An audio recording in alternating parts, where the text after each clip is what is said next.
নমস্কার বন্ধুরা, আমি অভিজিৎ আর আপনারা দেখছেন গার্ডেনার অভি চ্যানেল। আজকে আরও একটা নতুন ভিডিও নিয়ে চলে এসেছি।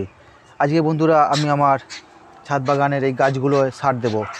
কি সার দেব সেটা আমি বলবো। আর আপনারা যদি ছাদ বাগানের শীতকালীন সবজির গাছ বসিয়ে থাকেন তাহলে অবশ্যই এই সারটি একবার প্রয়োগ করে দেখতে পারেন, খুব সুন্দর ফলাফল পাবেন। এখানে আমার সার তৈরি হচ্ছে, এখান থেকেই আমি নিয়ে যাব।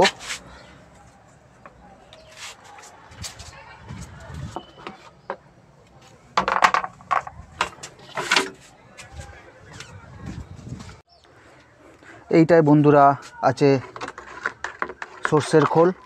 দেখুন, দেখলেই বুঝতে পারবেন সর্ষের খোল থেকে কিভাবে এই তরল সার তৈরি করবে সেইটা নিয়ে একটা ভিডিও আমার চ্যানেলে আছে, আমি ডেসক্রিপশান বক্সে লিঙ্ক দিয়ে দেবো, দেখে নেবেন। তবু একবার বলে দিই, 100 গ্রাম সর্ষের খোল 1 লিটার জলে ভিজিয়ে মোটামুটি 5 থেকে 6 দিন রেখে দেবেন। তারপর সেই জলটাকে 10 লিটার জলে দিতে হবে।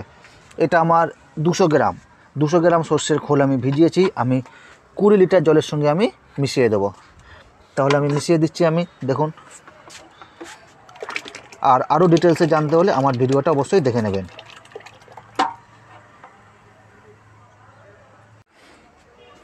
দেখুন, সর্ষের খোলটাকে আমি ভালো করে পরিষ্কার করে একদম ঘুলিয়ে দিয়েছি। এবার এইটায় কি আছে? এটাই আছে, দেখুন, এইটাই আছে গোবর সার। গোবর সার থেকে কিভাবে তরল গোবর সার তৈরি করবেন সেই ভিডিও আমার চ্যানেল দেওয়া আছে, আমি ডেসক্রিপশান বক্সে লিঙ্ক দিয়ে দেবো, আপনারা দেখে নেবেন। এটাও তৈরি করতে 1 সপ্তাহ সময় লাগবে। এটাকেও তৈরি করেছি আমি, এবং এটাকেও আমি এর সঙ্গে মিশিয়ে দেবো। আমি দুটো একসঙ্গে মিশিয়ে দেবো।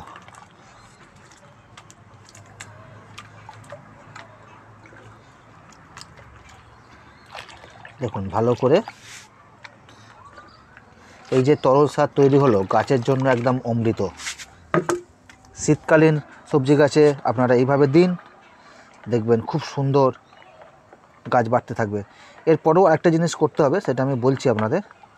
এই সারটাকে সরাসরি গাছের গোড়ায় দিলে এর মধ্যে অনেক গুঁড়ো আছে, সেই গুঁড়োগুলো গাছের গোড়ায় পড়ে গিয়ে গাছের গোড়ার মাটিটাকে শক্ত জমাট বাঁধিয়ে দেবে। তার জন্য এটাকে আমরা ছেঁকে নেব, ছেঁকে নিয়ে দেব। সর্ষের খোল এবং এই সার দেওয়ার সময় অবশ্যই ভালো করে ছেঁকে নেবেন। দেখুন আমি ছেঁকে নিচ্ছি।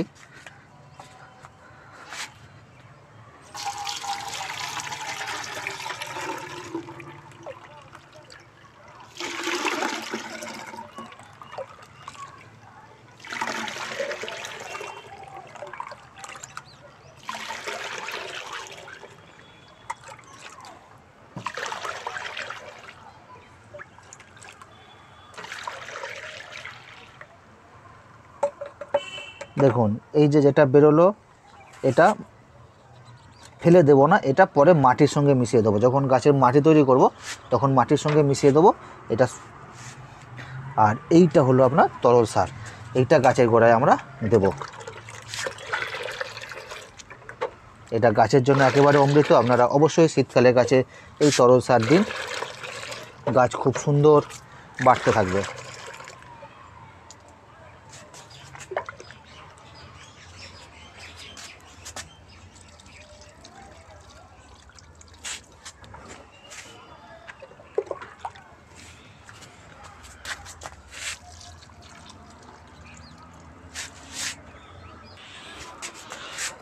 এই সার সমস্ত সবজি গাছের গোড়ায়, শীতকালীন সবজি গাছের গোড়ায় দিতে পারেন, কোনো সমস্যার কিছু হবে না এবং গাছ সুন্দরভাবে বাড়তে থাকবে।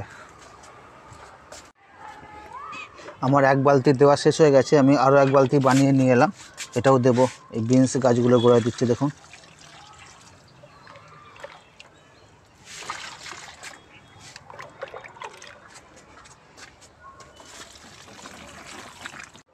তাহলে বন্ধুরা দেখুন যে গাছগুলোর গোড়ায় আমি সার দিয়েছি।